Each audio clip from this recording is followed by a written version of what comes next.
Hi, my name is Madhu, and I have been in George's group from 2002 until 2006. I'm recording this video with a mix of sadness and gratitude as I remember George Sheldrick, who is my mentor, my doctor father, and honestly, one of the reasons for who I am as a scientist today. I still remember my first day in his lab at Göttingen. George handed me the book of Dorothy Hodgkin's biography with this gentle encouragement in his eyes, which was his way of saying, "You belong here to a young woman in crystallography."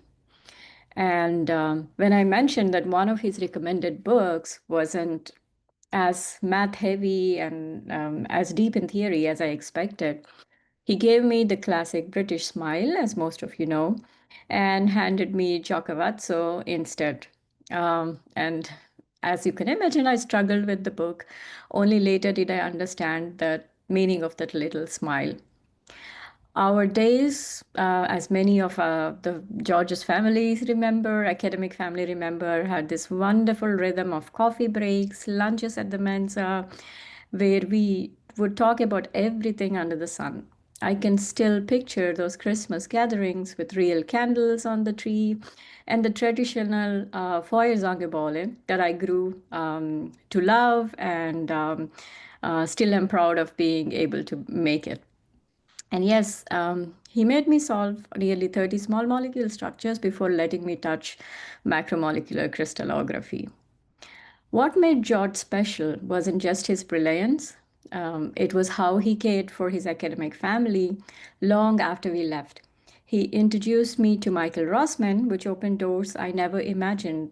Um, this was George, always looking out for us.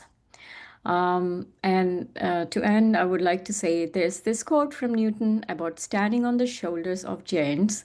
George was one of those giants for me, for all of us, but he never made you feel small standing next to him. He always lifted you up instead. Um, I'll miss George. I'll miss his conversations, his guidance, and the knowing smile. But every time I solve a structure or I mentor a student, a little bit of George lives on it. And for that, I am forever grateful. Thank you very much, George.